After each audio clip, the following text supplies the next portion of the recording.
beautiful people, and welcome to my channel. My name is Jennifer Diamond, and this is a place where I share my journey through health, food, wellness, growth, and all the experiences that shape us along the way. I want to welcome everyone here. It's always good to see you guys in the chat and hear from all of you. Please feel free to say hello. Leave a comment, ask a question. That is part of the fun in going live, for me anyways, is that we get to hang out in real time. Of course, if you are watching this as a replay, well, you could still leave a comment or go ahead and put your question in, and I will get back to you as soon as I can. So I just want to say hello. Let's see who's in the chat. Hi, Mona. Good to have you, Mona Arendt.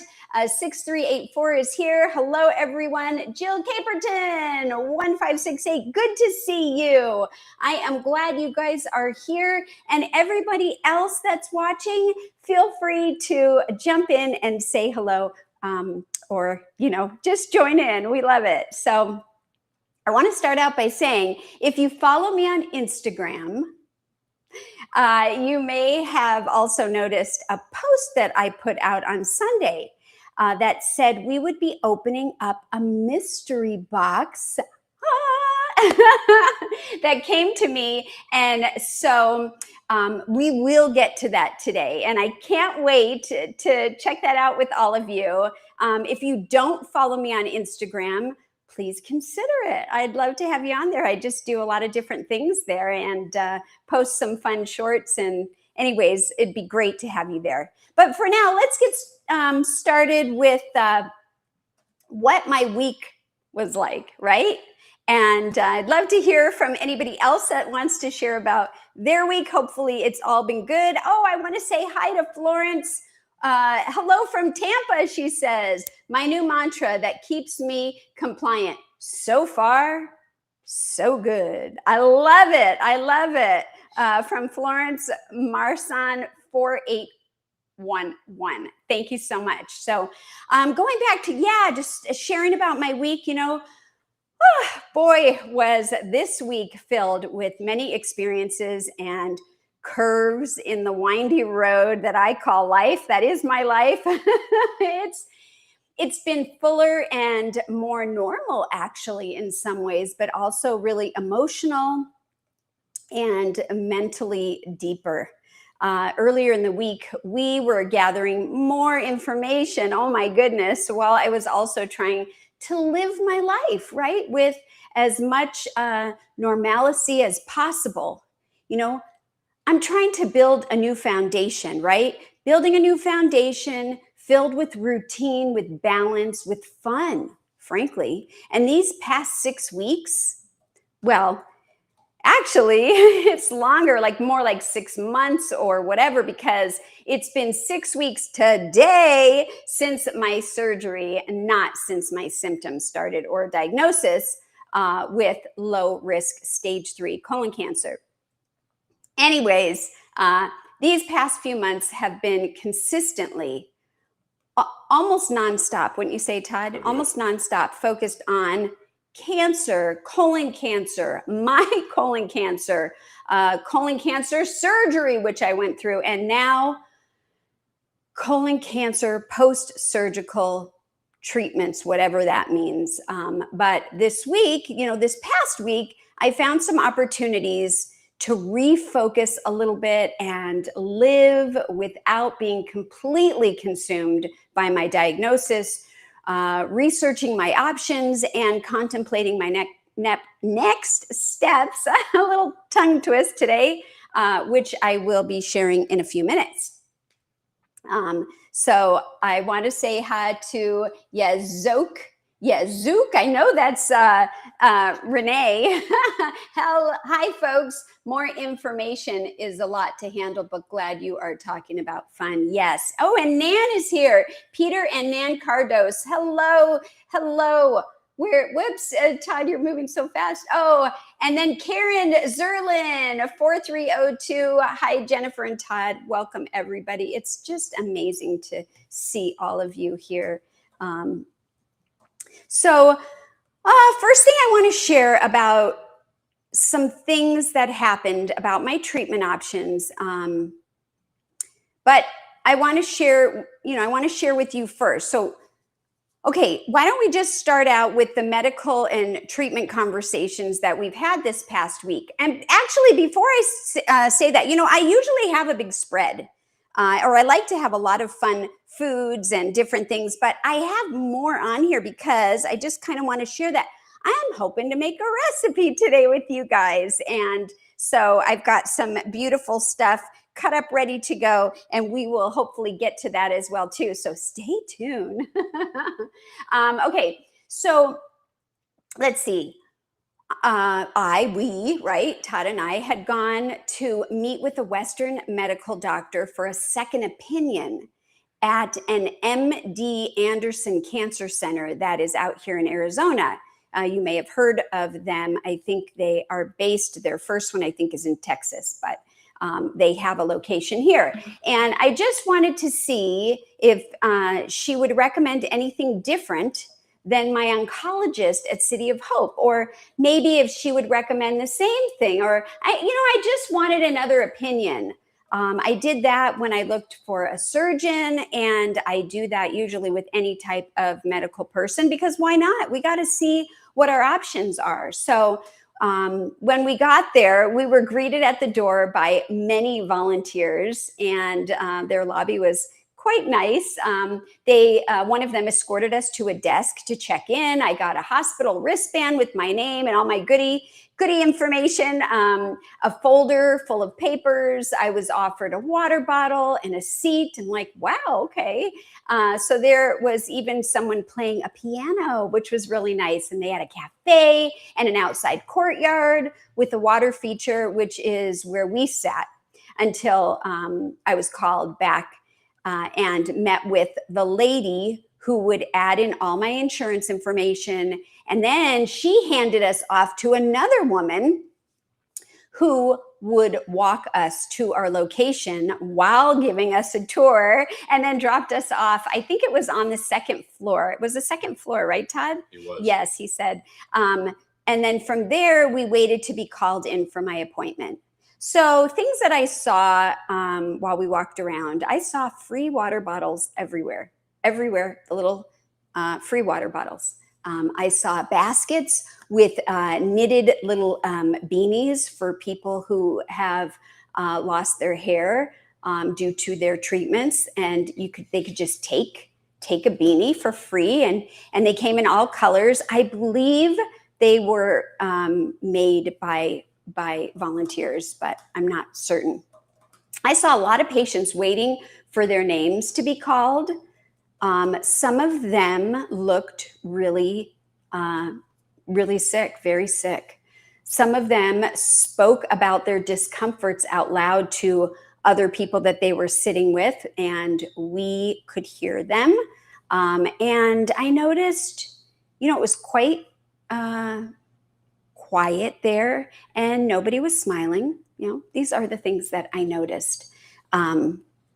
So a member of the medical staff called me back. She was, I think, less than happy to be there, maybe. I don't know. I believe, and after, I just think that. Do you agree with me? She just, she was not the epitome of cheer. Yeah, she was. But I want to cut her some slack. We never know what people are walking through, right?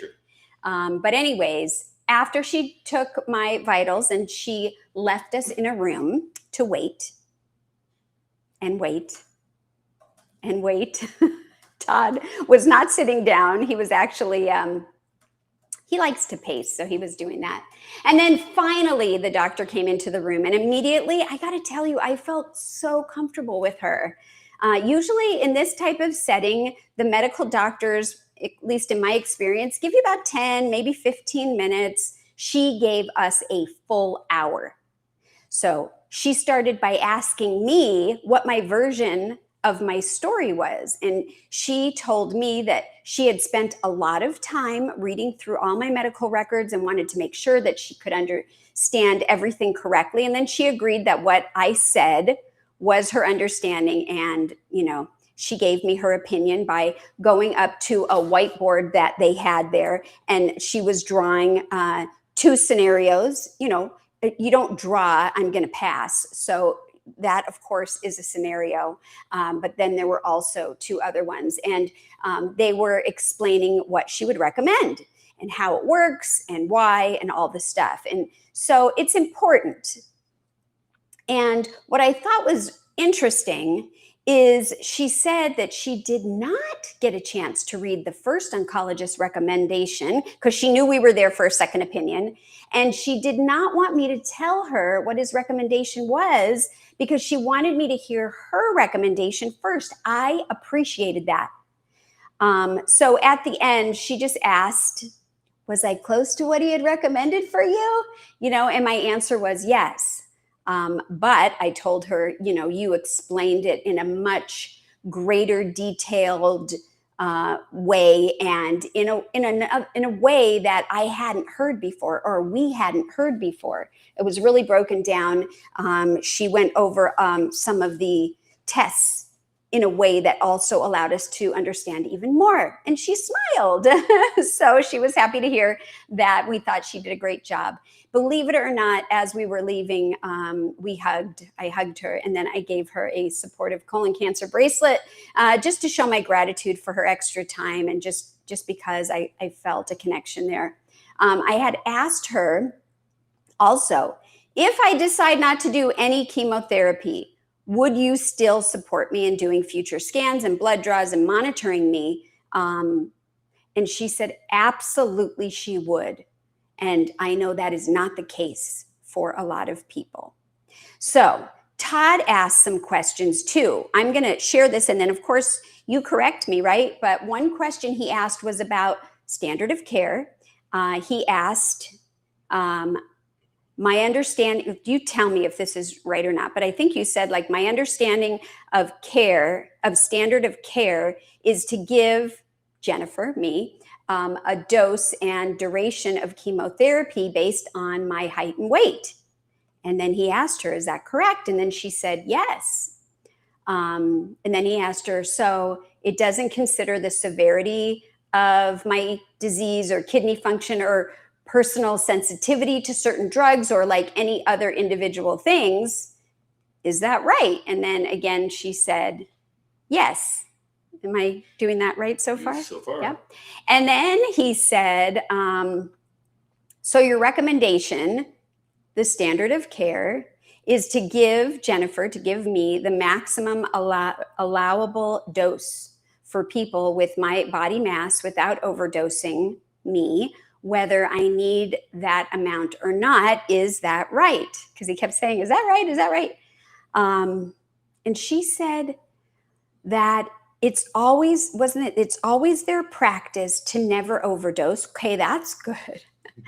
Or to come close to overdosing, but on anybody, of course. But yes, the standard of care is to give the patient, me in this case, the maximum dose for someone that's my same height and weight. So I'm not sure that's the answer that Todd wanted. I certainly wasn't excited about hearing that, but I think it was the answer that you expected. Is that right, honey? Yes. Yeah. Didn't she also mention that she would be willing to dose lower if I had symptoms, or was that City of Hope? Do you remember? No, she said that if you started to show adverse reactions, side effects, then and only then would they consider altering the dosage. Yeah. Okay. Would you like to add anything else to that? You can come up here and say hi to I everyone. don't like the standard of care. Do you want to come up here and say hi and you can tell everybody? Because you know what? I think there's a place for everything. And some people, that's what they choose. And this is not a judgment. This is not us saying anything. Here he is. Here he is. And frankly, I'm still considering it. Yeah. I'm still considering it. But when you say that, you feel very strongly about that. For you personally, and not making my decision, but for me as well. What else? Do you want to elaborate a little? No, Because I think we touched on this a little bit last week also. Yeah, is yeah. that, I personally, for me, not for you or anyone else, I personally take issue with an approach that's not designed for me. That's designed for anyone else, just Right. because I'm my height and my weight. Right. I don't think that's good medicine. I think that's lazy. And I don't blame necessarily the doctors. I know that their hands are tied by the system and by insurance. Yes. But I think it's a systemic problem in healthcare, at least here in the U.S. Yes. And I have always felt that way, based on what my experience was. But, like I've mentioned this before, I really wanted to be open to hearing everything. And I really want to lay everything out before I make a final decision. And I really want people to understand their cancer is so individualized. It really is. And the decision is very personal. Very personal. And if you're watching this and you don't agree with Todd, or which you wouldn't be the first, or even if you do agree with him, it's not about anything other than supporting each other and just sharing. So please know that we love you no matter what. Yeah, this isn't my thoughts are not a judgment on you or anyone else. It's just that's how I'm feeling in this moment, right? Yeah. 3 months from now, I could certainly change my mind, but in this moment, in having gone through it for these past few weeks, that's where I'm at. Yeah. Personally. Okay. Well, thank you, honey. You're welcome. Thank you. So I'll just continue on. Oh, maybe this is a good breaking point for a second here. I just want to I'm going to just say Renee. I don't know how to pronounce that. Do you know how to pronounce that, honey? Renee. Yazuoke. Is that right? Yazuoke. I mean, that's a fun name. Tongue twister. Glad she was a good doctor today. Yes. And she also said, after my surgery, I was given a standard of care maintenance, but because I didn't tolerate it well, you got dizzy. She immediately reduced my dosage from 25 mg to 5 mg. Wow. That's cool. That's cool that they reduced it when they realized it needed to be more customized for you. So thank you for sharing that. So anyways, just a few hours later, we left there. We actually went and stopped and picked up a friend of ours and dropped her off at her house. And then she loaned me her fermenting machine that makes black garlic. I'll mention that in a little bit. So I'm making black garlic right now and it smells. But after that, it was probably just a few hours after that, we went to meet an integrative oncologist who specializes in treating cancer, among some other things. I decided after meeting with him and his staff before, because we did meet with him once before, that I would move forward and actually pay him for his 90-minute session to discuss my actual care plan that he would recommend. Because I need to understand, and I don't want people talking to me in the general sense. I want them to look at my stuff and tell me, this is your plan if you want to have me care for you. Okay. So in order to do that, in this case, he wanted to be paid for his time, and we did so. So he had all my records, and we sat down and we talked all about it. And his opinion and plan for me, if I continued to move forward with him, would be to get some blood drawn and some tests done. He also said he believed that I should be doing some type of chemotherapy in combination with integrative care. And this is all based on what he was seeing, including my my staging. So that would mean like doing vitamin C IVs and some other things, taking lots of supplements that are supportive. Like I have some of them here I already got, and I'll show you. Some of these you may have seen, but he had me doing this one here. It's called Paleo Fiber. It's a resistant starch fiber blend. And when I look at the ingredients, it's basically like organic green banana flour, organic potato starch, some kind of creaf fibe cellulose, another powder that I can't pronounce. That's a, it's called arabinogalactin powder. So I'm like, okay, I'm going to try it. So he had me do that one. Melatonin, which I don't have here, a mushroom powder, which I actually am doing and I'm enjoying. This is called Stamets 7. It's a 7-spice blend mushroom powder. I've been putting it in my green tea in the morning, or my matcha green tea. And so I've been doing that one. I was taking vitamin D. He adjusted my vitamin D because he said I was taking too much. There's some omegas, curcumin, and then a few others that I didn't start yet. This one is called artemisinin, and it's basically a highly concentrated immune support supplement. So that one I haven't started yet. And then he also suggested berberine. Have you guys heard of that one? Berberine. Todd, you've heard a little bit about berberine. Do you remember a little bit about why that was a recommendation? In our research, it just kind of bubbled up like 3 or 4 times. Yes, that's true. But I personally, I haven't done enough research on it to understand what it is, what it does, and why it's a thing. Yeah. And then, of course, I'm doing magnesium, my vitamin B12, which I've been doing for years. Some of this calcium, magnesium butyrate, which is a short chain fatty acid. It's supposed to be good for all digestion. I think I showed this before, the soursop, which I also haven't started yet. There's just so much in it until I really decide who's gonna, care for me or what I'm gonna be doing. I'm doing some, but not everything. So anyways, I just wanted to share that. Now, he also said that he really wanted the results of my ctDNA, which is a blood test.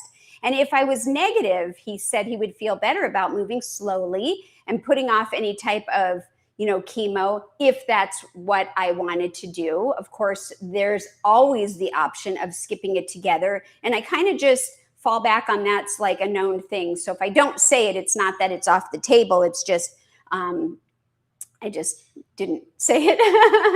And if I did want to take it off the table, to just do the things that I show, plus hyperbaric chamber, which I'm going to show you in a minute, a picture of, if I could. And why would I not be able to? Well, because it has to do with air pressure. And I had a pituitary adenoma surgery done a handful of years ago.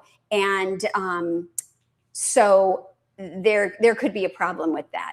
And then test my ctDNA every 4 weeks too. Watch it very closely. Now, if you're not familiar with what a hyperbaric chamber is, we have a picture here. Would you show the picture, honey? I think we have a couple ones. So this is one. They have all different kinds. And just so it's a pressurized chamber where the person breathes oxygen. Most people have something, like an oxygen little thing under their nose, and this guy's got a full mask here. And they breathe the oxygen at higher than normal air pressure. And the extra pressure allows more oxygen to dissolve into the blood and reach tissues throughout the body. And so it's sometimes used to support healing and recovery because oxygen plays an important role in how our bodies repair and function. And another thing, that's okay. The cancer cells, they don't like oxygen. So that was one thing that he said he would like to try. If it doesn't work or feel good for me, we would stop. I did reach out to my neurosurgeon who's retired. Oh, he was the best guy. But the team there, and asked them what their thoughts were about it. And they said, I could do it, but it's, what'd they say, high risk or something? Todd, do you remember? No. Did you hear me? No. Oh dear. Anyways, so when I asked what that means, they just kind of said, we don't know. We're just reading this out of a book. So another thing that this doctor said he would do is add a repurposed drugs. So he said sleep optimization and daily exercise is not negotiable, an absolute must. And, just like walking daily, but sweating and moving the oxygen throughout the body, like that kind of thing. Mental clarity and support are also at the top of his list when he was speaking to us. He said that if I was open to chemotherapy, then he would support me in between my chemo treatments that would be offered by my oncologist. So if we use the one that I had seen earlier, she would administer the chemotherapy, the full dose, because I don't know that she would start lower, but this is just hypothetically. And then the following week after that, he would do, say, a vitamin C IV. There was another IV that he was talking about, and I can't remember the name. Do you? So it would be a couple of different ones back to back. And then the rest, of the things that we just talked about, including the repurposed drugs, et cetera. So if the chemo is every 3 weeks, say, then his support would be the week after treatment. And then he said that he would support me however I wanted. When I asked him about the full dose of chemo that the first oncologist had recommended, he said that he thought I should throw everything at it. And so I would never have to deal with this again.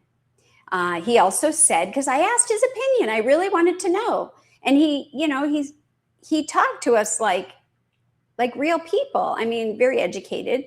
But he also said that if I were his wife, or if this was his wife, he would do as she wanted and support her, but he would push for the combo approach. So he and most professionals I've talked to about my specific case feel I need to do something besides all natural therapy because it is stage 3. Low risk stage 3, but it's still stage 3, meaning things got out. So unfortunately, he does not offer low dose chemo like some places do. For example, there are places in Mexico that we've looked at.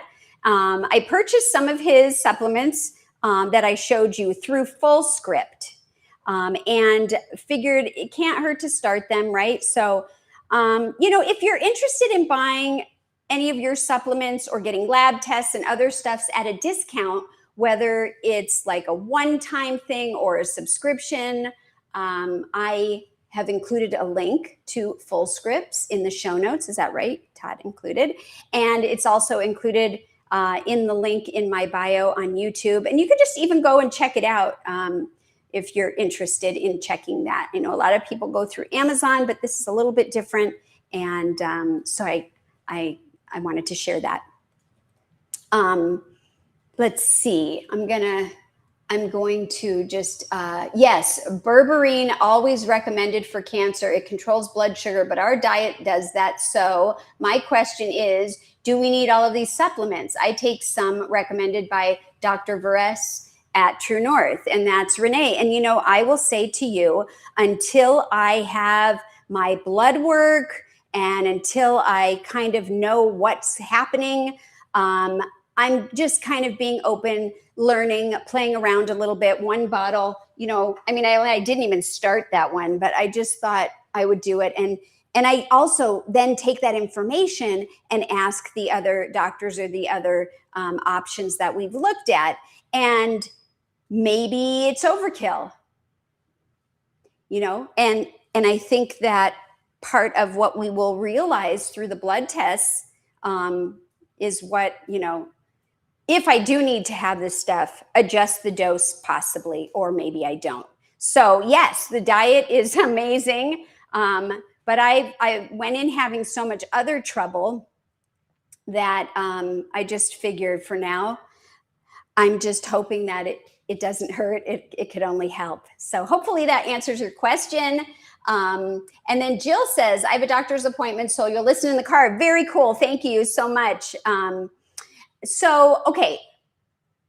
When we left, we sat in the car for a little bit and we felt like these two doctors that we had seen that day, we felt like those two would or could be an option together. But again, I wasn't sold. But okay, we're putting something down. So we have the, natural stuff. We've got the solo with City of Hope or MD Anderson. And now we've got this combo situation, right? But I still wanted to search for, someone who said, no, you don't need anything else. That may be wishful thinking, but I have hope. And I don't know, I just, I just felt like it would be so great. But, deep in my heart, maybe I know that I do need something extra. So at least I know he would be fine to go all natural and test to watch, right? If that's what I wanted. And if all went bad, I could add in the MD Anderson or City of Hope doctor, and we would think about it. So I wanted to talk about another place that we looked into. And as I was reading that book I shared last time, How to Starve Cancer by Jane McClelland, she mentioned a clinic in her book, and we looked it up and went to the website and saw it, and then saw this clinic, and then after my biopsy came back a week or two ago from the lab that we couldn't really read or understand. I think that was the one that I shared with you guys already. And that was the one that told us about what kind of tumor I had, so I was on the phone with my mother sharing that information with her. And I guess she and her husband were at a local grocery store, and she had the phone on speaker and went to the back of the store and found a chair in the back. And, they were listening to me share about it, about what I had learned. And I guess somebody that worked in the supplement area or department, which is, I guess, where they were of that store, they must have overheard part of our conversation and just went up to my mother and handed her a brochure or a piece of paper. I think it was a brochure or something like that. That was this same clinic that we pulled up on the internet from the book. So my mom told me about it, and it seemed like it was for people that were palliative, meaning it was for people who were much worse off than what I've been told is my situation. Maybe they didn't have long survival rates or whatever, but this place would give them the best quality of life until they passed. So I want to say hi to Deborah Barr. I'm so glad to have you here. A couple of days later, right? So we saw it in the book. We saw it on the computer. My mom, somebody gave her a brochure, and now a couple days later, we were at a potluck, and I was sharing that story about my mom in the grocery store with a friend at the potluck. And as I'm talking, it dawned on me that he had recently gone on a tour of a place and sent a picture in a group chat. And I kind of turned to him like with a crooked head as we're talking through this, and I said, was that the same clinic where you toured? And he said, yes.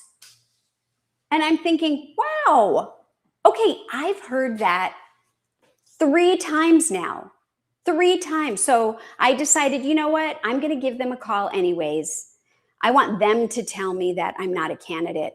And I learned that it's not only for palliative care. It's for any care. any stage, I should say. So last week we went on a Zoom call. Where we learned about their program. They also offered another Zoom call after that. It was a free Zoom meeting with their patient. I think it was a patient coordination director or something, honey. Okay. And then also in the Zoom call was one of their doctors. And after they had gotten my medical records, so they collected all this to discuss my case, and it was all free of charge. So, hey, what do I have to lose? So they offered us a free tour. They said, if you want to come in and have a free tour of their facility, you can. And they said, if you want to do next steps, that would be taking a blood test, a very different blood test than I've ever heard before. And I kind of got excited, and I said, okay, I'm going to sign up for it. And I kind of said to Todd, we can always cancel, but let's sign up for it. So then when I found out about the blood tests and realized a lot of it wasn't covered by our insurance, and it was going to be a very expensive testing situation, I got cold feet and I canceled. So, but they said I could still do the tour. And because at first I thought, all or nothing. So I said, oh, really? Okay, we would like to keep the tour. So yesterday,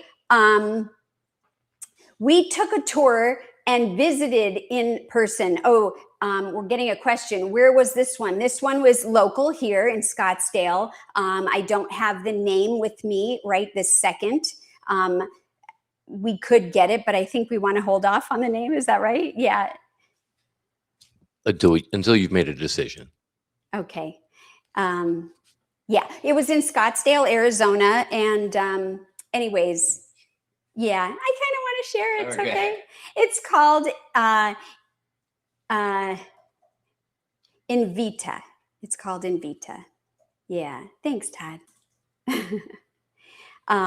Anyways, yesterday we took a tour at Invita, and we visited in person, and I saw the lobby and many of the patients and their families. We met and saw the patient support people, saw different rooms for doing different treatments. They walk you through all kinds of stuff.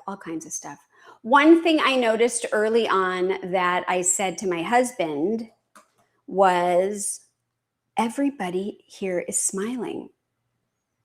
Everybody here was smiling, even the patients. And when I was thinking about MD Anderson's experience, it was so different while we were there. Like I said, there was a lot of there was no smiling.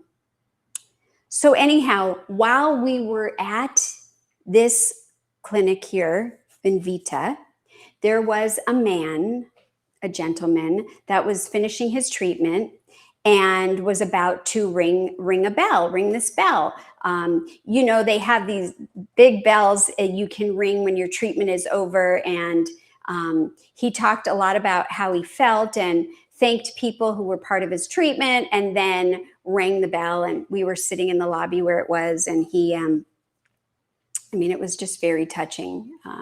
So the woman who gave us the tour asked if she could introduce me to him after he rang the bell, because his case was really similar to mine. So I said, yes, of course. And he and I spoke for a little bit and exchanged contact information. So another thing that we noticed was when you walk outside into the parking lot, along the side of their building, they had a lot of rocks that people painted. And people paint rocks with pictures, and they had all kinds of inspiring messages and quotes.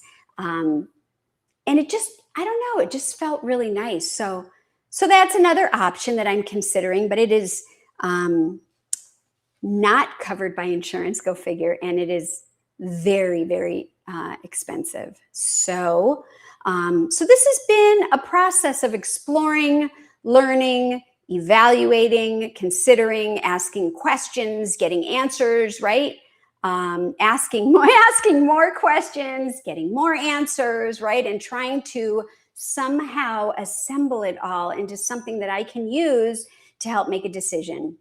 And everybody has an opinion and a recommendation, and they're all valuable. And I appreciate them all. But ultimately, I have to make a decision that's going to be right for me. And I feel like I'm starting to get some clarity. I feel like I am being pulled into a direction, and I'm just still trying to understand it and make sure that it's right for me, hopefully soon. And then I will, of course, be sharing that with all of you as soon as I know what I'm doing. So, yeah. But I also want to talk about how we're looking at this. And it isn't about what is the fastest. Clearly, people are like, what'd you decide? Well, I'm not quick about this, right? It's not about what's the easiest. It's not about what's the least expensive.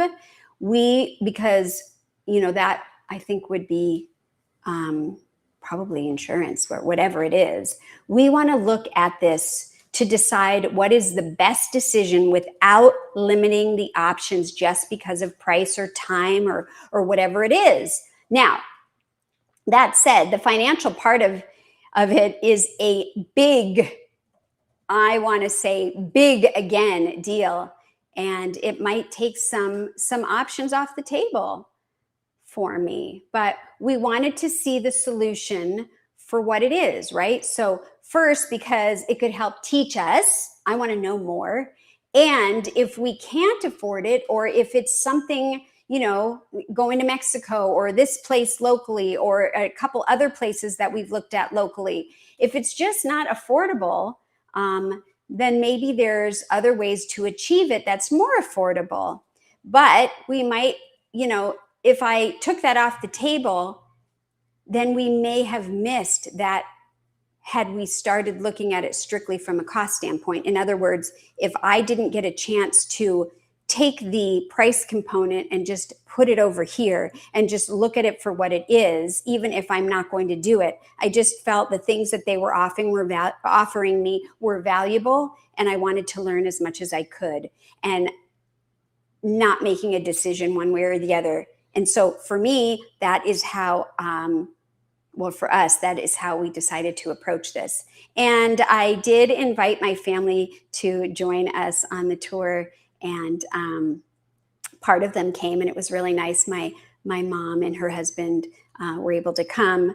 My son had to work, but he was anxiously waiting to hear about it. And so it's always nice to have the support, on all these heavy duty days, even with any of my appointments, I have a lot of support through family and friends. So that's always nice, not having to walk through such a serious thing. So the more information I gather, the more I realize nobody gets to decide what's right for me. I mean, I know that, but I really have come to terms with that, like that realization. I'm the one that's going to be walking through whatever it is and facing any kinds of consequences or benefits. Everyone else is supportive and loving, but in the end, it's this body. So this week I had several orders of my orders for blood draws from 3 different medical doctors. My oncologist who ordered the ctDNA that we talked about last week, my naturopathic medical doctor, who's my primary care doctor, he ordered some stuff to check all my normal type levels, like the CBC, my iron, vitamin D, like all those kinds of things. I haven't had anything done since the surgery. And then there were some other tests ordered by that other integrative oncologist that I saw recently, and got his opinion on what he could offer. And I thought, since I was already getting these other tests done, they were all going to be covered by my insurance, I might as well get them all done. And then I would just have more information. But actually what happened was I got up really early last Thursday fasting. I drove about 15 minutes to a lab to get my blood drawn, and it wasn't the closest lab. We have closer labs, but I like the staff there, and they usually don't bruise me like other places locally that have. And so anyways, when I got there was like a line of about 20 plus people waiting to get into the building, not to get into the lab, into the building where one of the suites was where the lab was. And I said to this lady in front of me, are they selling some kind of like concert tickets here?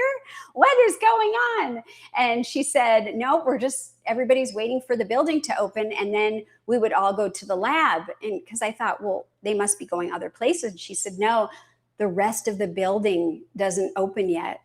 And it was 5:58 a.m. Yikes. So they didn't have all my labs, so I ended up leaving and would come back the next day. I thought, since I didn't want to get stuck 3 times, right? The ctDNA, the labs that they did have, and then the ones that they were going to get, because that's what they offered me. And I'm like, well, I'll just wait.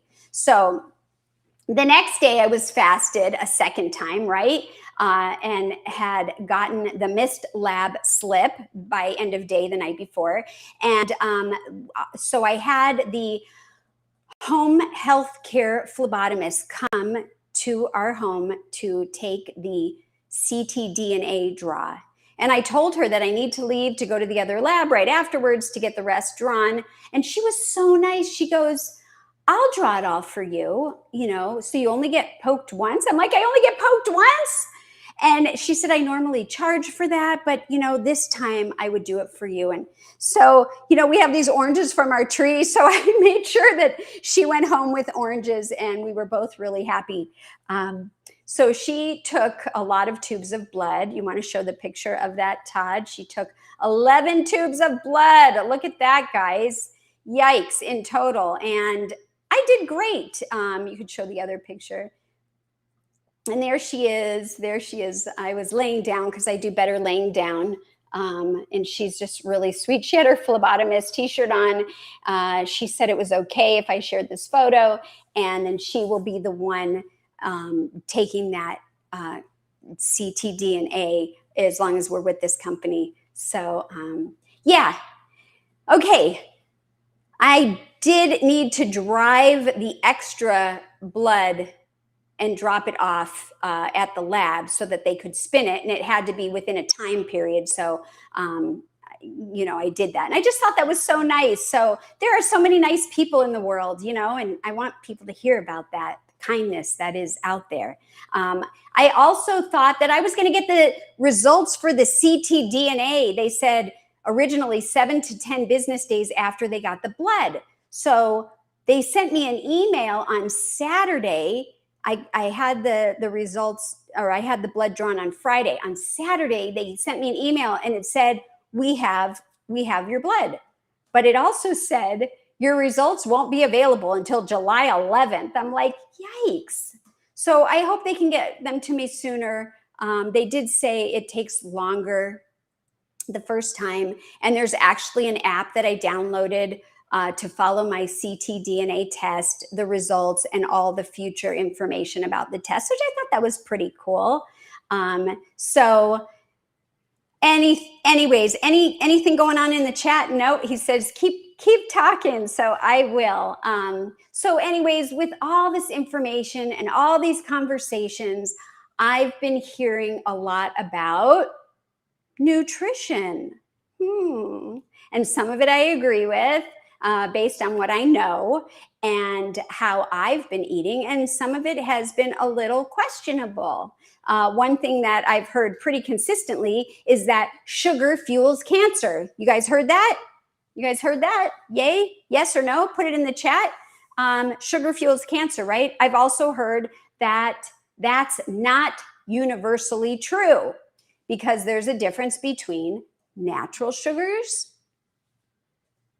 and added sugars. And I don't have any to show you right now. So I'm still learning more about this, but that all the other conversations about nutrition started making me question and second guess my food choices. Not plant-based, but just about this whole sugar thing.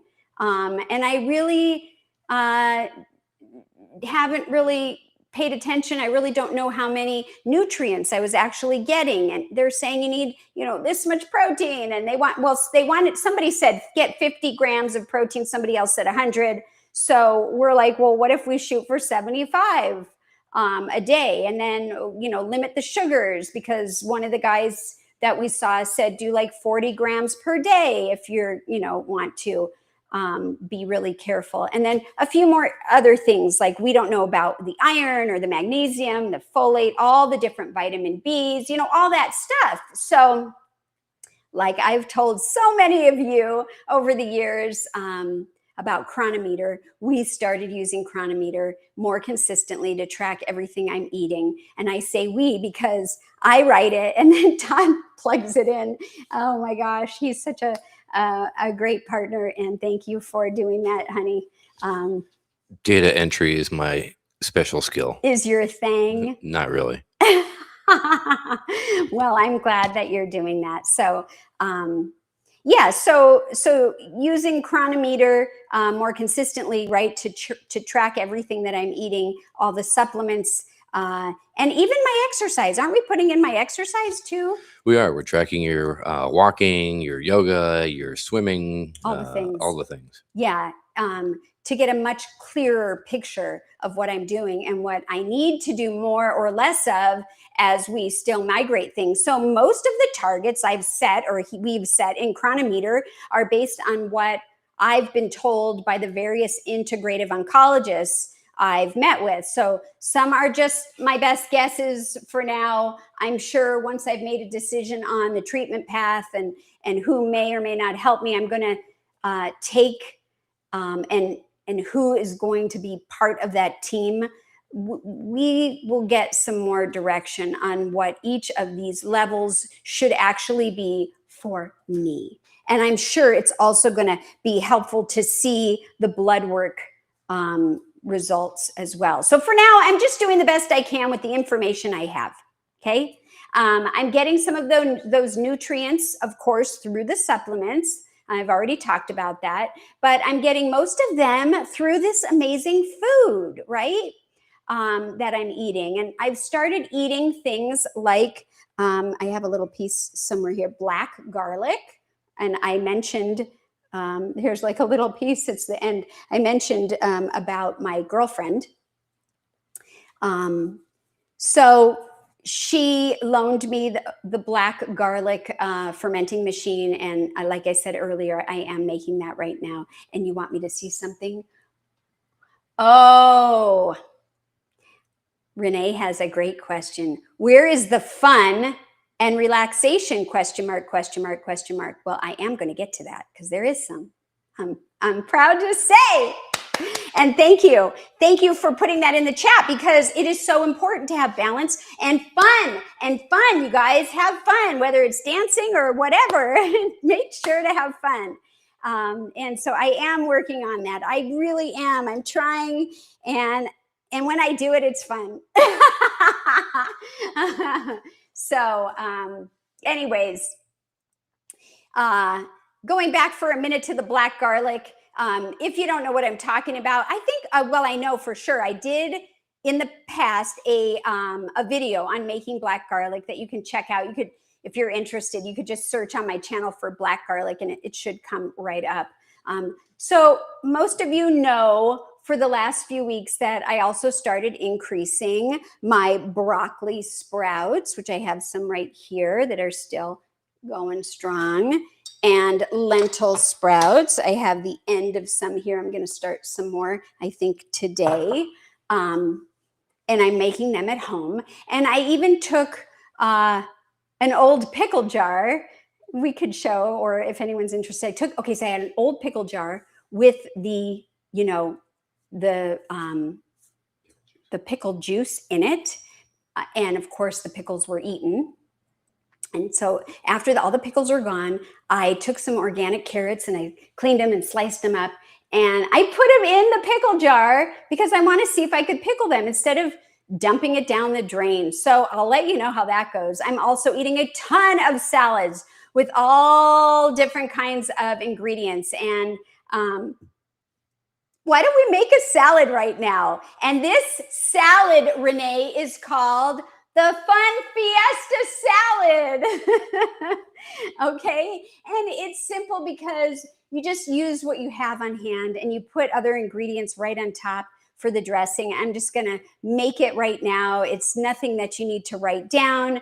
But let me show you what we have here. So I am using what I have. And what I have right here are the rest of the greens in the house before I go and get more. So this is some red leaf lettuce. This has all been cleaned. This right here is watercress. And it usually comes, where is my watercress? Here it is. It comes on this, plant. They give you the whole thing. But I took some off and cleaned it. I also have some of this dino kale, but I took the stem out. And you can actually eat the stems on the dino kale.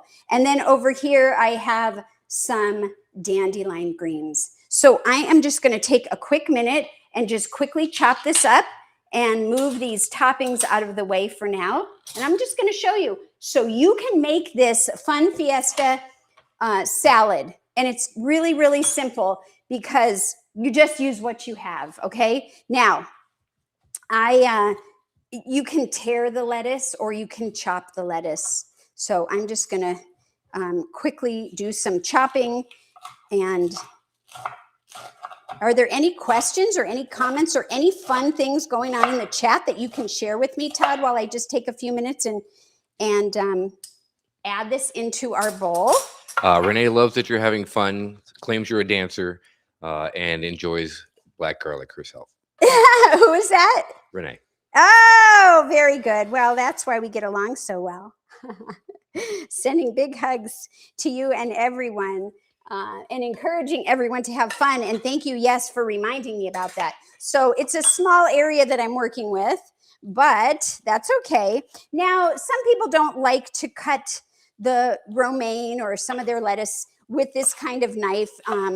There are knives that aren't metal that are meant for cutting lettuce. But the reason why is because a lot of times it kind of changes color to, spoil faster if you're going to have it long. And so in that case, the way to get around that is make sure that it's clean and really, really dried, but tear it with your hands. And I'm not doing that right now. I don't know why. I just decided not to. No rhyme or reason, but that's what I will share. And so I like to mix a few things. I had arugula, but I already used it all. That would have been really great in here. And so whatever you have, but I try to have several types of greens to mix if possible. And there we go. So now we've got all the greens here. Let me just scoop up the watercress and get that in this bowl. And sometimes, most times, I just do what I can to make a base, okay? And what I mean by a base is something that's not wet ingredients. Wet ingredients would be like chopped up tomatoes, cucumbers, things of that nature that are wet. Maybe avocado. And so the reason why is because if I'm not going to eat the whole thing, then it will kind of be soggy. Even sometimes carrots, if I shred my own carrots, sometimes they're wet. If you buy them pre-shredded, sometimes they're not wet. But anyhow, so you can make a base, but we're going to make the whole thing. And so some other things that I have here, and I am going to put the wet in here.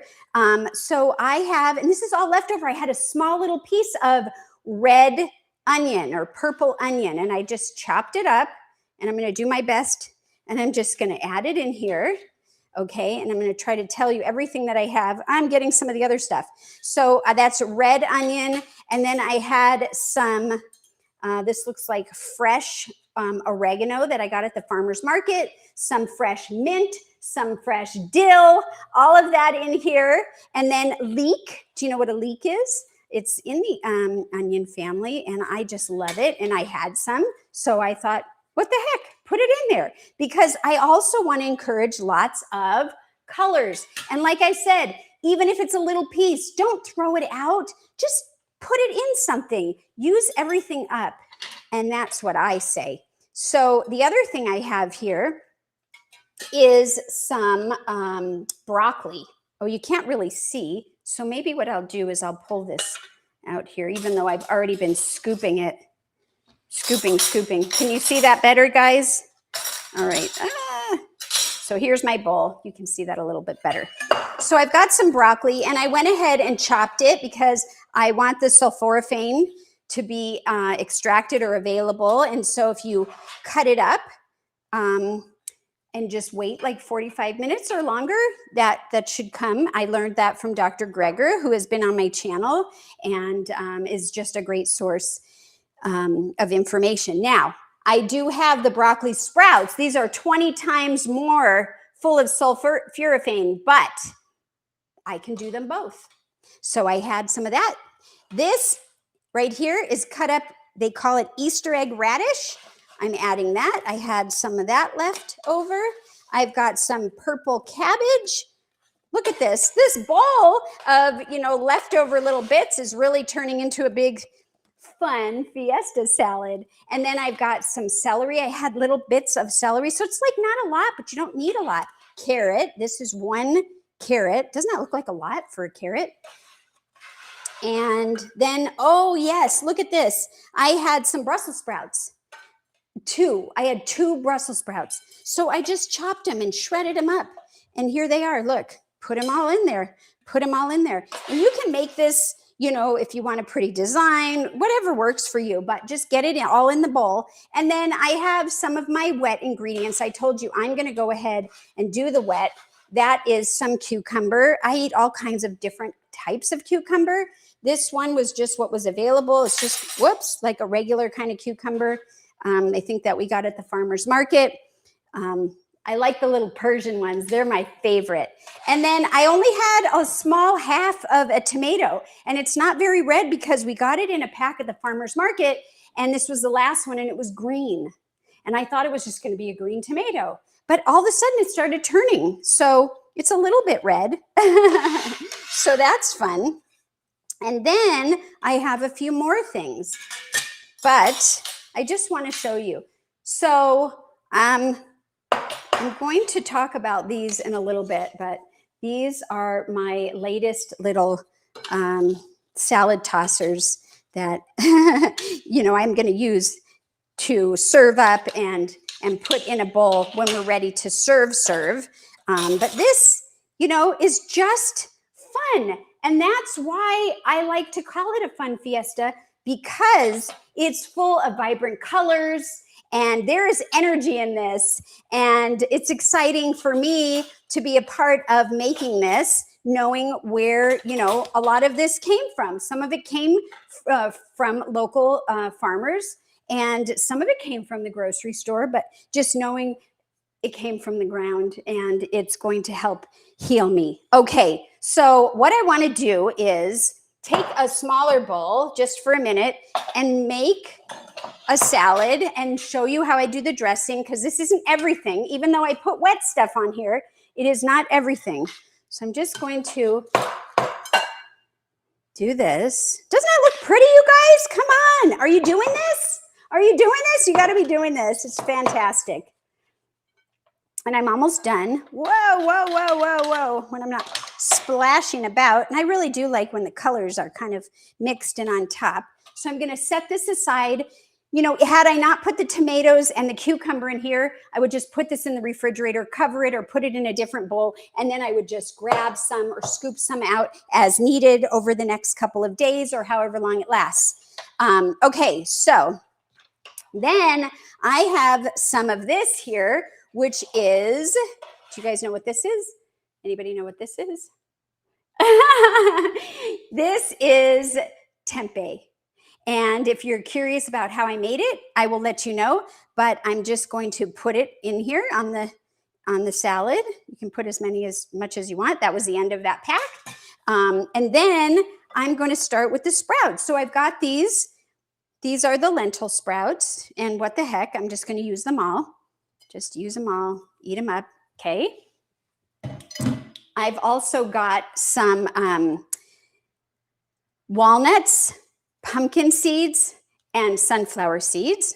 Putting that up. And then I've got some wet stuff. Here is the black garlic. I'm not going to chop it. I'm just going to eat it. I could eat it, but I just put it in the salad. I've got regular garlic that I chopped up.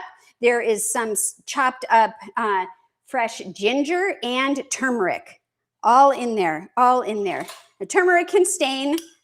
So if you don't have fresh, you can use seasonings and whatever. And so I also have fresh lime or lemon you can use. And sometimes I don't feel like getting my really fun squeezer out because this works just as much. I take the fork and squeeze it and put that on there. And this is part of making the dressing. Now, another thing that I like to also do is add in all kinds of seasonings. So you can use whatever you want. Some of the ones that I have are oregano, even though we put fresh there. I've got crushed red pepper. I've got sumac. I've got granulated garlic. I've got granulated onion. I've got Italian seasoning. Go in your cabinet. Use up your stuff. It's all good. And you can even make a mixture of stuff with whatever you want, which sometimes I do now because I'm using so many. And just sprinkle it on top. And I think in this one, I actually have a little bit of nutritional yeast as well. And then the turmeric, I want to make sure that I activate it. So I'm doing some black pepper. And this is the salad. 1 second. I think the pepper went down and got me for a second. Okay, so some other things that I'm going to do. The last things, I like hemp hearts. I'm not measuring anything. I'm just having a fiesta fun time here, guys. And then the dressing. I could just do this lime, but for me, I'm going to do some apple cider vinegar. This is the one that I have. I'm not measuring anything. And I'm just pouring some on. Okay? Some people use flaxseed oil. If that's your thing, go ahead and add it. You can also, I'm going to be using some stone ground mustard. This one is a no salt. You can add salt if you want. What's the matter? I'm just trying to write all this down to add it in a chronometer later. Oh, that's so classic. So I like mustard, so I'm going to put some on here. You don't like mustard? Then you probably don't have it. And this is about what you have. So then don't use it.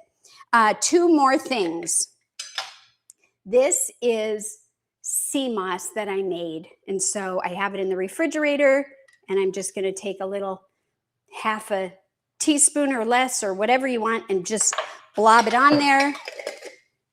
And then I could toss these with this, but I think I'm just going to mix it. What I like to do is mix it as I'm about to eat it. So that would be it, right?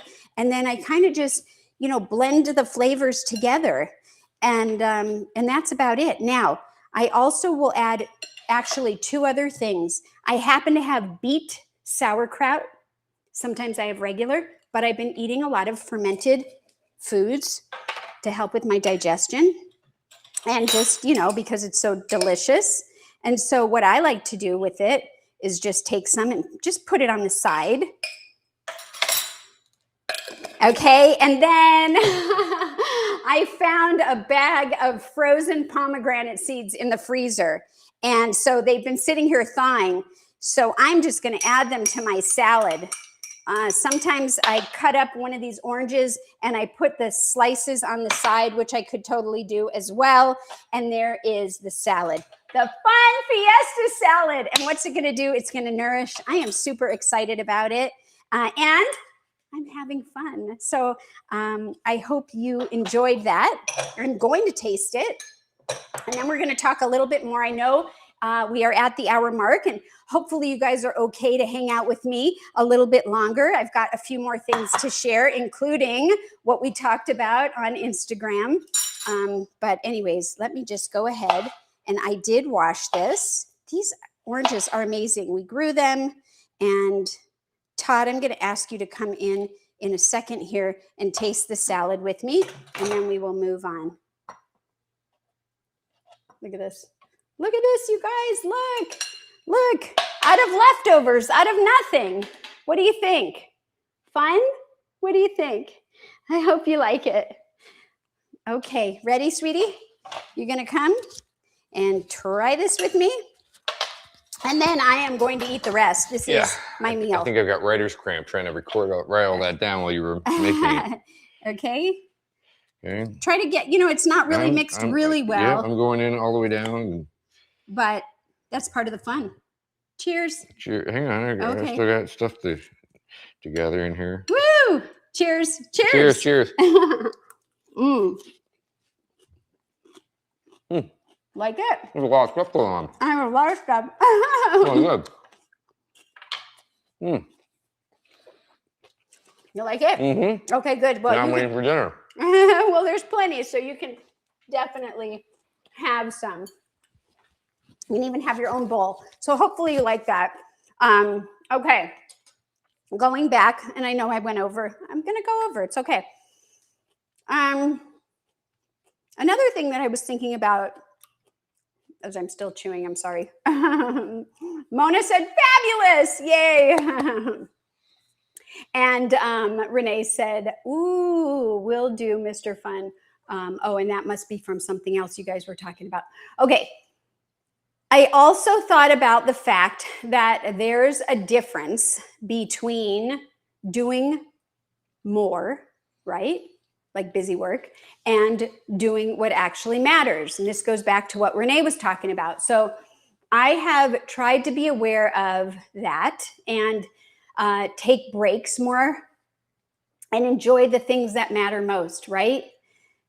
And what I've learned is that it's harder than it sounds.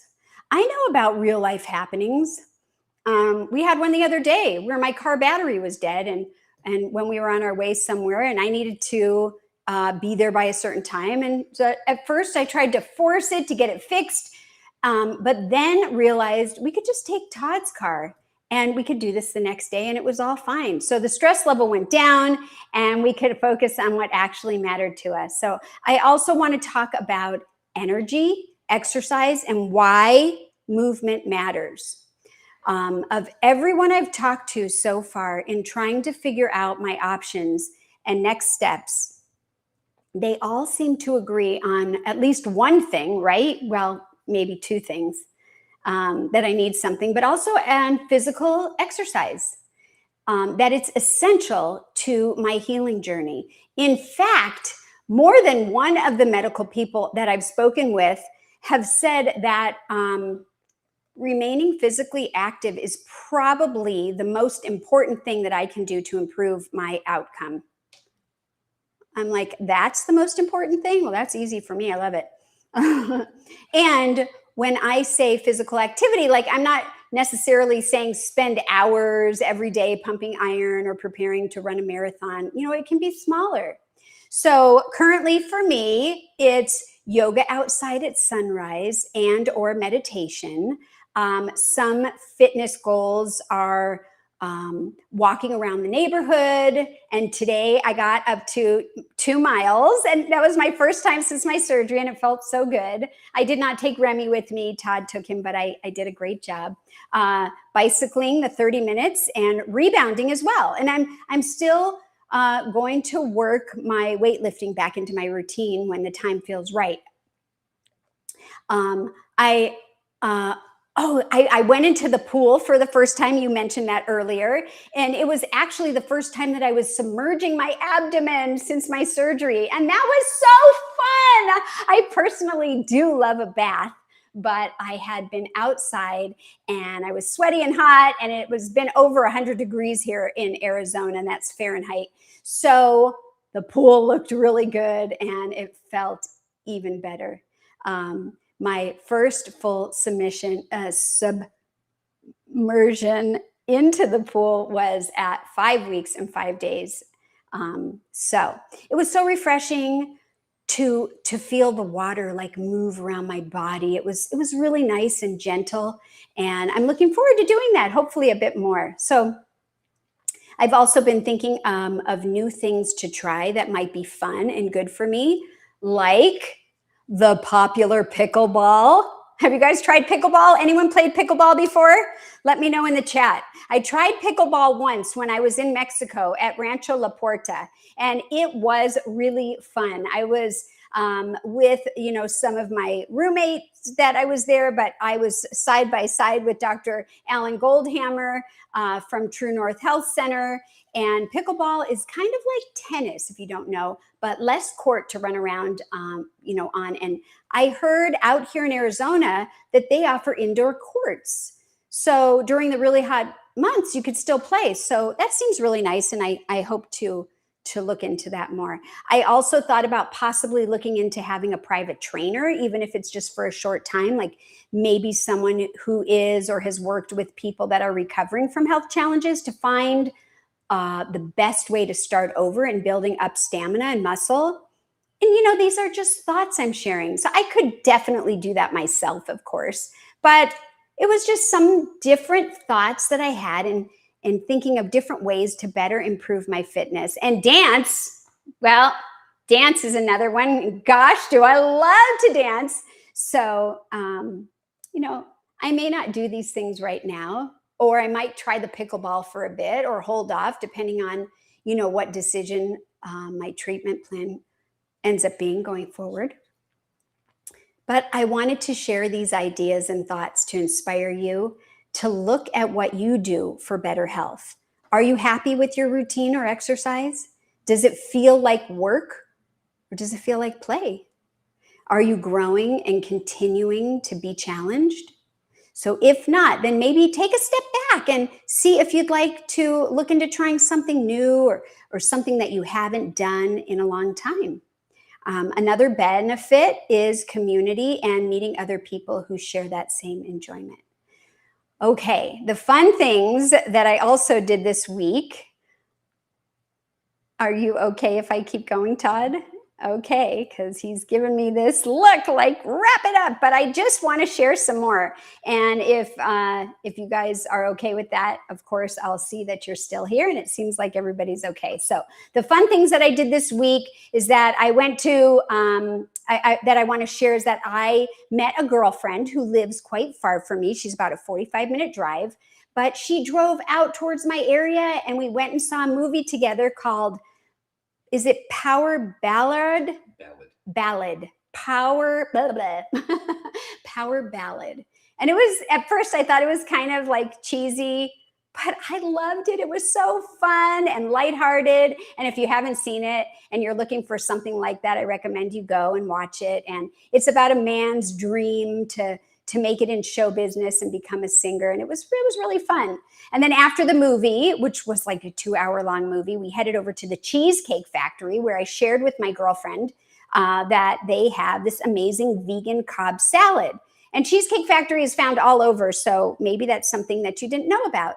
And usually when I get it, I just make a few adjustments, like, I leave off the dressing and I get fresh lemon wedges to squeeze. And I also make sure, Todd, you're making me laugh, honey. I am detail oriented.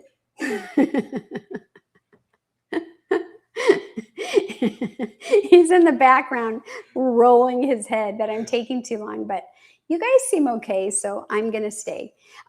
Anyways, there are a few things that I change up, and my girlfriend tried it, and it was really fun to be able to hang out and have lunch together. But I originally was going to order that salad, but I didn't end up ordering because I brought a salad. And you might wonder, what did I bring? I brought something like what we made today. And I had my broccoli sprouts, and I just asked I ordered a side of avocado and an extra plate. And then I put it together. Nobody asked me anything, and it was great. And I used my cooler bag, and it was a lot of fun. So anyways, the next day I had another friend come and visit me, and she knows that I like puzzles. So she gifted me one of her puzzles that I could do, which was really fun. And then she brought Todd a gift. She said, Well, we can't forget about the caregiver. And she handed him a bag with a pair of brand new, right? High quality, very cushiony, very expensive socks that he immediately took out of the package and put on. And then we talked for a while, and it was really refreshing. Also, over the weekend, some other friends just came back from a vacation to Hawaii. And it was so nice to visit them and hear about their trip. And they brought us a few gifts, and this is one of them, these cute pineapple salad tongs. So anyways, the last thing is that we went to a whole food plant-based potluck, and they had us bring one dish. You could either bring a salad, like a pasta salad, green salad, fruit salad, or some type of soup. It's usually just bring anything whole food plant-based, SOS free and gluten-free. But this time it was soups and salads. And while I was there, and throughout the last few weeks, I found that I'm looking at food a little bit differently, the potluck restaurants and even at home. So, okay, let's stop here for a moment and talk about something else that came up this week that I know Mona is waiting for. Something I shared on Instagram, something that is in this little black mystery box. Yes, the mystery box I posted on Instagram this weekend. Can anyone guess what might be in here? And while you're guessing, leave your comment in the chat. I'm going to open it and see. So let me just take a second to move this out of the way. And here we go. Here we go. All right, so I'm going to turn it this way so you guys can see even before me. Okay, got my little knife here to open. Oh, I need it. One more thing. Oh my gosh. Okay. And oh my gosh, thanks for your patience, you guys. I just wanted to share stuff, but this is worth it. Okay, black box. Black foam. Let's take it off. Ooh, wow. Congratulations on your subscriber milestone. And there is a letter that I can read. Oh my gosh. Wow, you guys.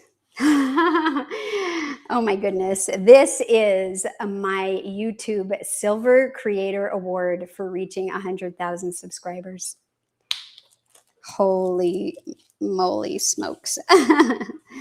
Wow. It says presented to Jennifer Diamond for passing 100,000 subscribers from YouTube. And I'm going to take it out so we can enjoy this together. Wow. Look at that. Oh my goodness. Oh my goodness. Holy smokes. Holy smokes. That is just so surreal to say out loud that this is an award. And I have to be honest with you, seeing my name on this, it feels a little strange because while technically, yes, my name is on this plaque, this really doesn't feel like mine. This feels like ours. This feels like ours because the only reason I'm holding this is because of all of you. This happened because people like you chose to click on a video you watched, you stayed, you watched it, you came back, you subscribed, you shared videos, you cooked recipes, you invited friends, you left comments, you sent messages, you showed up to lives like this one. You encouraged me, you trusted me enough to spend part of your day with me, and you have made me feel like what I share is valuable. And that has been the whole point of this whole thing for me. I just wanted to reach one person who might be struggling to share that there might be something else you could try that might make a huge difference in the quality of your life, like something that seems too good to be true. And hopefully you found my experience and my success to be helpful or life-changing for yourself. Some of you have been here for years, and some of you found me recently, and some came because of recipes, and some because of health issues, and some because of interviews, and some because life threw you a curveball, like, I've been sharing recently. but every single one of you became part of this community and helped make this possible. And that means so much to me. I feel the love and support, and it runs deep inside of me.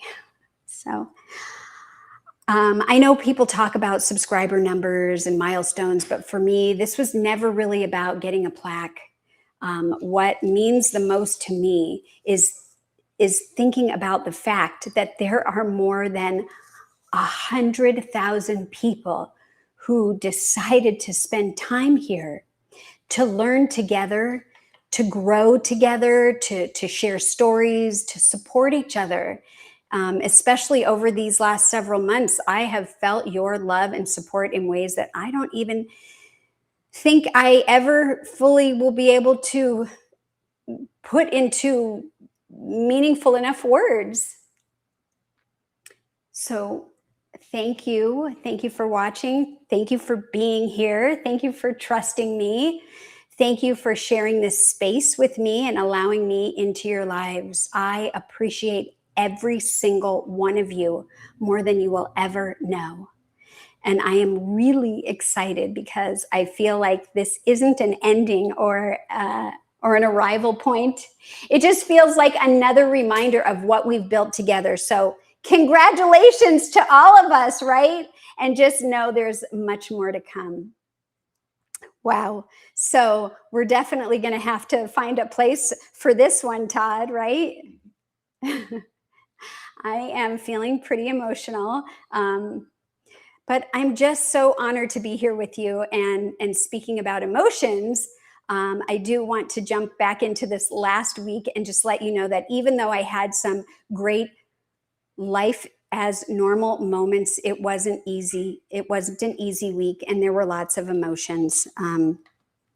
But I do appreciate this, and I am just going to move it over here to the side.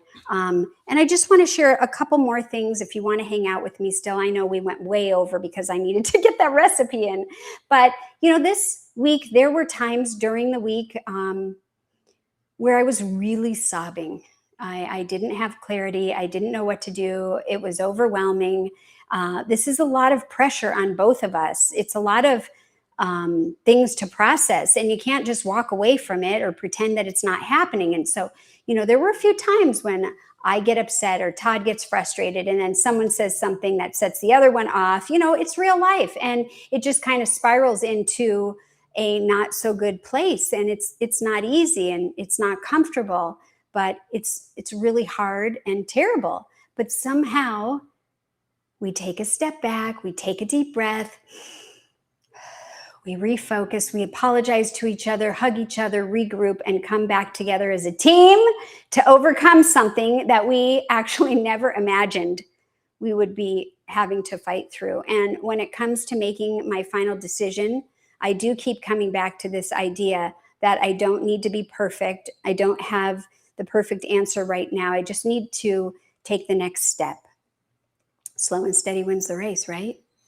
So lastly, I just want to share that I came across this little short poem that I wanted to share with you guys. It's about 2 minutes.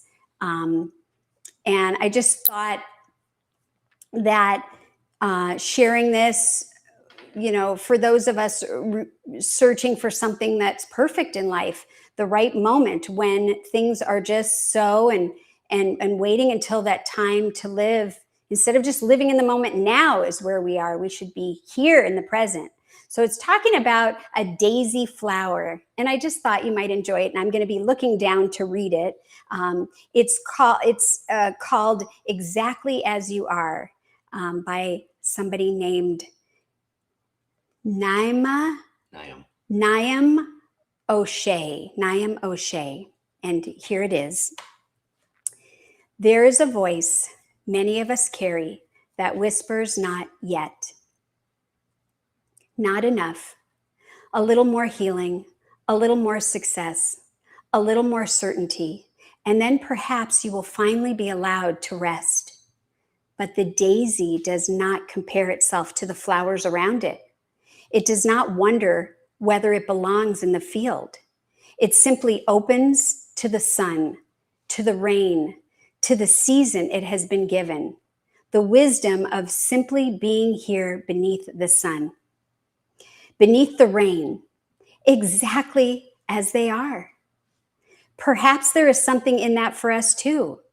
How much of life have we spent postponing, wanting to become someone else, waiting to be better, stronger, more healed, more certain? What if this moment matters too? What if this version of you, the one carrying questions, the one still learning, and the one who has not figured everything out, belongs here just as much as anyone else? The flowers do not ask whether they have earned their place in the field. They simply bloom. Perhaps today you can stop waiting. Perhaps today you can need yourself exactly how you are. So thank you, everybody. Thank you for hanging in. I know this was a long one. Thank you and congratulations on being a part of this amazing community. Don't forget to eat your greens, everyone, and give plants a chance. Take care, and we will see you next time. Bye-bye for now.